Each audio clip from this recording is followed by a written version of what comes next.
यूं ही नहीं ताज ताज बन जाता है। शिल्पकारों का हुनर और चुनिंदा संगमरमर ताज को नायाब बनाते हैं। कुछ ऐसे ही चुनिंदा जगहों से बस खास ही चुनकर लाता हूँ। कतरे कतरे को मैं हीरे सा परखता हूँ। यूं ही नहीं मैं रजनीगंधा बन जाता हूँ। कांग्रेस का वो चैप्टर खुल गया कि सब पूछ रहे कि असल वोट चोरी किसने की। राहुल गांधी के एटम बम में कितना दम था ये तो सबने देख लिया, लेकिन उनके इकोसिस्टम ने गजब ही कर रखा है। जब से राहुल गांधी ने एटम बम फोड़ने वाली बात की, तब से कांग्रेस और इंडी गठबंधन का इकोसिस्टम ऐसा माहौल बना रहा है जैसे नरेंद्र मोदी की सरकार ही हिला देगा।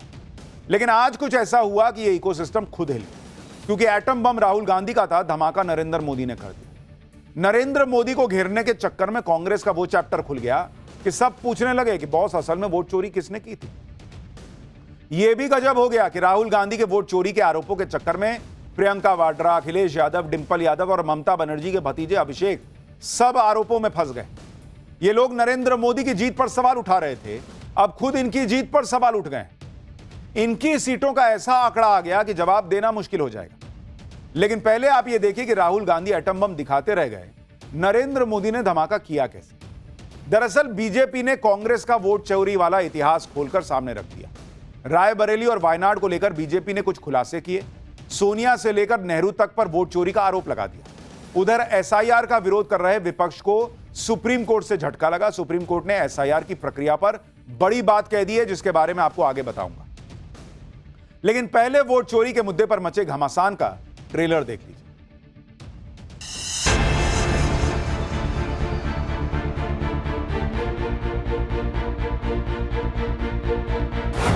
अभी पिक्चर बाकी है। कल कुछ कांग्रेस के लोग कह रहे थे राहुल गांधी जी और विपक्ष के नेताओं ने बवंडर खड़ा किया। अरे भाई बवंडर नहीं, बलंडर है। ये सारे नाम रायबरेली के हैं। राहुल जी को कभी ये नाम नहीं दिखे, सोनिया जी को कभी ये नाम नहीं दिखे।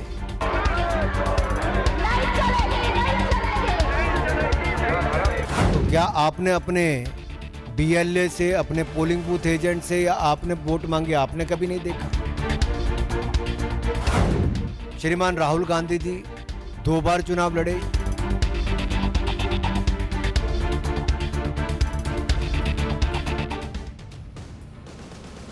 राहुल गांधी ने वोट चोरी के आरोप तो लगा दिए, लेकिन अब तक सबूत ऐसे नहीं दे पाए कि वोट चोरी जो है वो हुई है, ये साबित कर सके। और अगर हुई है तो कैसे हुई, क्योंकि वोटर लिस्ट में डुप्लीकेट वोटर दिखा देने, एड्रेस में गड़बड़ी है, किसी का डेट ऑफ बर्थ मान लीजिए गलत है, इससे वोट चोरी साबित नहीं होगी ना बॉस।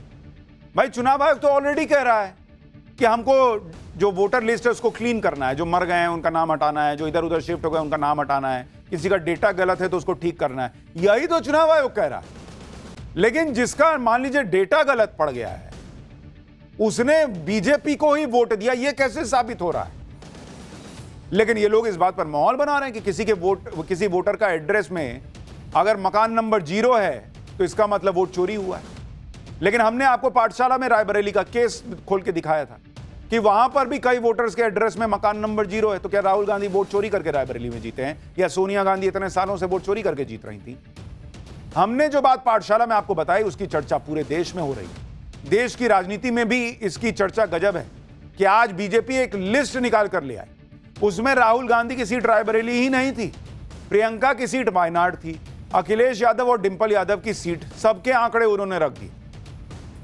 बीजेपी कह रही है कि रायबरेली से राहुल गांधी चुनाव जीते। यहां 2,89,000 संदिग्ध वोटर हैं। इसमें से 19,512 वोटर डुप्लीकेट हैं और 71,977 वोटरों के पते फर्जी थे। 92,747 वोटर एक साथ जोड़े गए।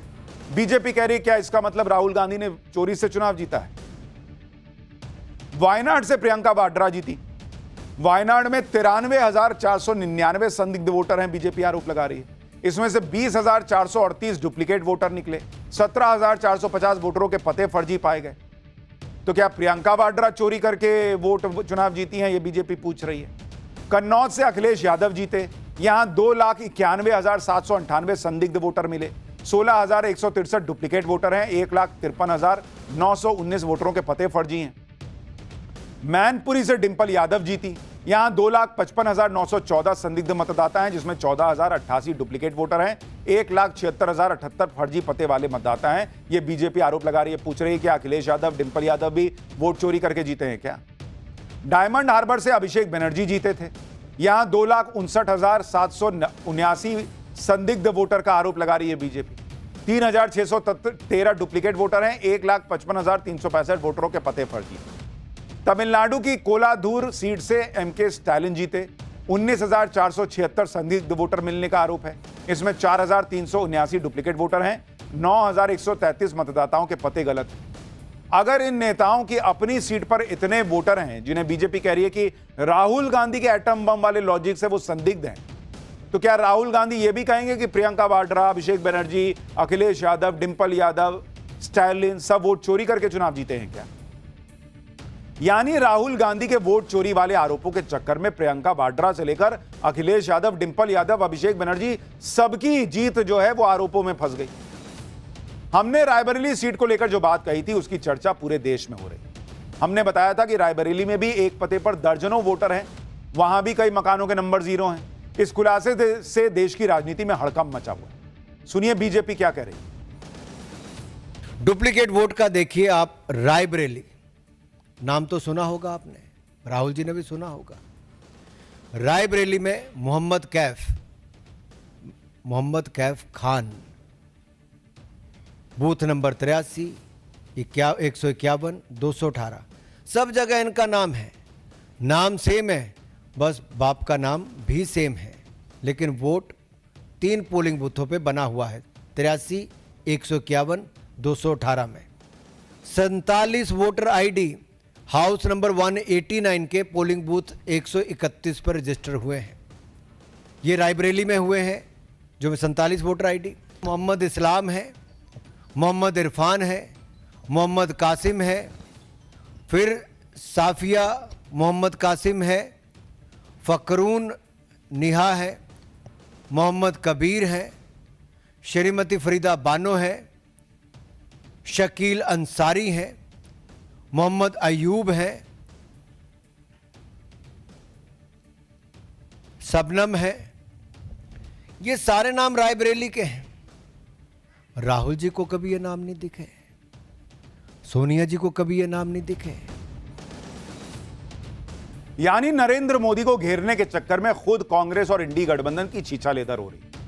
खुद इनके बड़े नेताओं की सीटों पर वोटर लिस्ट की पोल खुल रही है, जो राहुल गांधी के एटम बम वाले खुलासे से जोड़कर बताई जा रही है। खुद इनकी जीत पर सवाल उठने लगे। इतना ही नहीं, इसी में कांग्रेस का पुराना इतिहास भी खुल गया। बाबा साहब अंबेडकर की बात होने लगी कि कैसे उस समय वोट रिजेक्ट करवाकर अंबेडकर को चुनाव हरवाया गया था क्या। इसके आरोप कांग्रेस और कम्युनिस्टों पर लगते थे। आपको इसका इतिहास भी बताता हूं। 1952 में हुए पहले लोकसभा चुनाव में डॉक्टर भीमराव अंबेडकर उत्तर मुंबई सीट से कैंडिडेट थे। अंबेडकर के खिलाफ कांग्रेस ने अंबेडकर के ही पूर्व पीए एनएस काजरोलकर को टिकट दिया। रिकॉर्ड्स के मुताबिक इस चुनाव में 74,333 वोट खारिज हुए। 74,000 से ज्यादा वोट खारिज हुए, जबकि अंबेडकर मात्र 14,561 वोट से चुनाव हारे। अब आप देख रहे हैं 74,000 वोट खारिज हो गया। हार और जीत का मार्जिन कितना? 14,000 वोट, 14,500। अगर वो 74,000 वोट खारिज नहीं होते तो क्या अंबेडकर जीत गए होते? काजरोलकर को 1,38,137 वोट मिले, जबकि बाबा साहब अंबेडकर को 1,23,576 वोट। 21 अप्रैल 1952 को अंबेडकर ने चुनावों में धांधली का आरोप लगाते हुए 18 पेज की बकायदा याचिका दायर की थी और चुनावी नतीजों को चुनौती दी थी अंबेडकर ने। अब ये सब इतिहास के पन्ने खुल रहे हैं कि भाई वो भी वोट चोरी थी क्या। कांग्रेस का ये हिस्ट्री का चैप्टर खुला तो बात सोनिया गांधी के पहली बार वोटर बनने तक पहुंच गई। ऐसा दावा किया जाता है कि भारत की नागरिकता लेने से पहले ही सोनिया गांधी का नाम वोटर लिस्ट में शामिल कर लिया गया था। इसके बारे में प्रसार भारती के चीफ रहे सूर्य प्रकाश ने मई 1999 में लिखे एक आर्टिकल में बड़ा दावा किया था। इस आर्टिकल के मुताबिक पहली बार सोनिया गांधी का नाम 1980 में वोटर लिस्ट में आया, जबकि सोनिया गांधी को भारत की नागरिकता 1983 में मिली। जिस वक्त सोनिया गांधी का नाम वोटर लिस्ट में शामिल हुआ, उस वक्त वो इटली की नागरिक।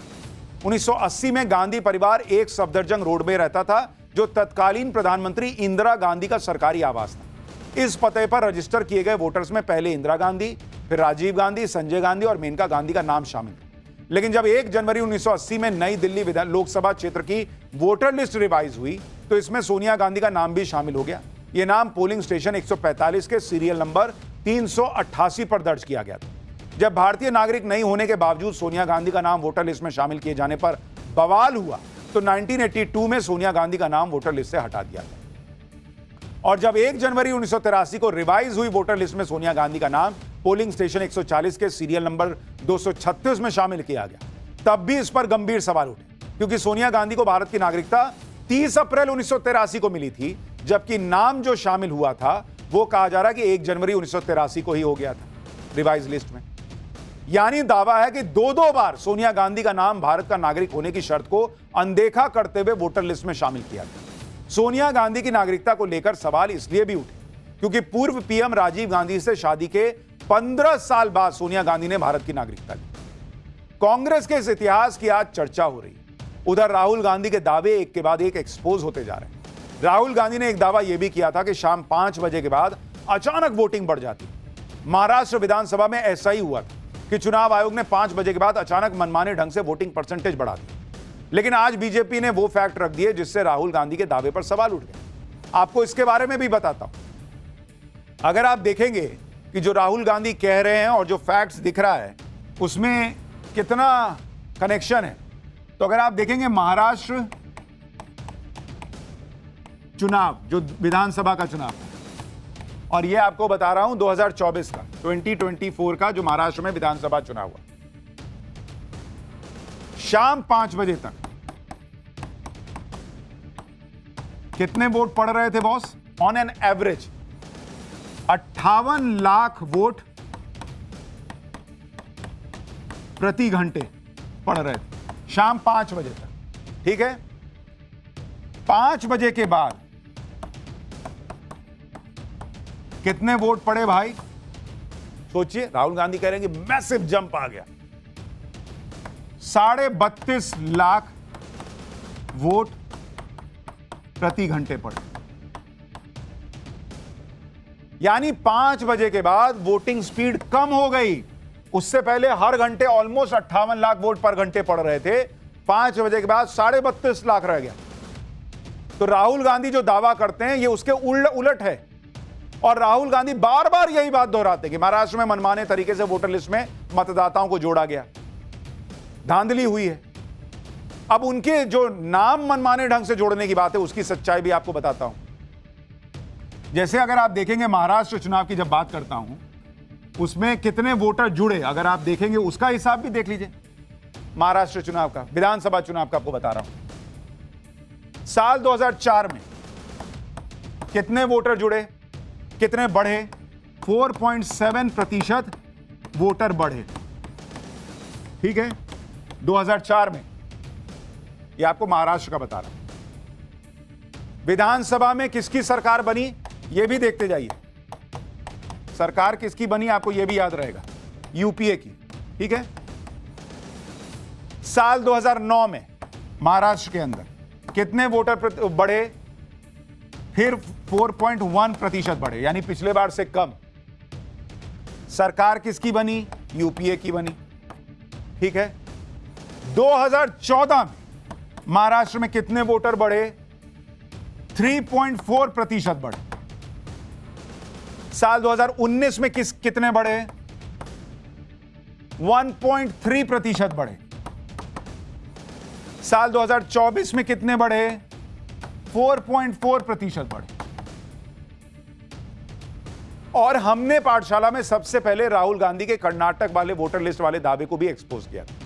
अब महाराष्ट्र को लेकर राहुल के दावे भी एक्सपोज हो रहे हैं कि भाई जो ऑन एन एवरेज रहता है 4 से 5% के बीच, वही हिसाब है। और वोटर प्रतिशत बढ़ने का कई चीजें मैटर करती है ना भाई। उस समय कितने युवा जो हैं वो वोटिंग की जो उनका अधिकार है उस दायरे में आ रहे हैं, कितने लोग इधर से उधर शिफ्ट हो रहे हैं, बहुत सारी चीजें हैं। ऐसा तो नहीं है कि भाई 4% 3% बढ़ता था और 50% बढ़ गया। यानी राहुल गांधी के दावों की पोल खुलती चली जा रही। वहीं एसआईआर के मुद्दे पर सुप्रीम कोर्ट से भी आज विपक्ष को झटका लगा। बिहार में हो रहे वोटर वेरिफिकेशन के खिलाफ राहुल गांधी समेत पूरा इंडी गठबंधन प्रोटेस्ट तो जमकर कर रहा है, लेकिन सुप्रीम कोर्ट में याचिका भी लगाई गई है कई एजेंसियों की तरफ से, कई संस्थाओं की तरफ से। पर आज सुप्रीम कोर्ट ने एसआईआर के मुद्दे पर वो कह दिया जो इंडी गठबंधन के लिए झटके से कम नहीं। सुप्रीम कोर्ट ने एसआईआर को वोटर फ्रेंडली बताते हुए कहा कि चुनाव आयोग ने वेरिफिकेशन के लिए 11 में से सिर्फ कोई एक डॉक्यूमेंट मांगा है, जबकि पहले छोटे से वोटर रिवीजन में 7-7 डॉक्यूमेंट मांग लिए जाते थे। मांगे जा रहे डॉक्यूमेंट की लिस्ट सरकारी विभागों के फीडबैक के बाद बनाई गई है, जिससे ज्यादा से ज्यादा लोगों के पास डॉक्यूमेंट की उपलब्धता हो। एसआईआर की प्रक्रिया में डॉक्यूमेंट बढ़ाने का मकसद ज्यादा से ज्यादा मतदाताओं को वोटर लिस्ट में बनाए रखना है। एसआईआर वोटर फ्रेंडली है, यह सुप्रीम कोर्ट कह रहा है, मतदाताओं को बाहर निकालने के लिए नहीं है। सुप्रीम कोर्ट ने यह भी कहा कि मतदाता सूची को एक जैसा या स्थिर नहीं रख सकते, इसमें संशोधन होना ही चाहिए। सुनवाई के दौरान याचिकाकर्ता के वकील ने कहा कि वोटर लिस्ट से मतदाताओं को अवैध तरीके से निकाला जा रहा है, उनको फिर से शामिल करना हो। इस पर सुप्रीम कोर्ट ने कहा कि जो लोग मर गए हैं उनको शामिल करने की बात मत कीजिए। सुनवाई के दौरान वकील प्रशांत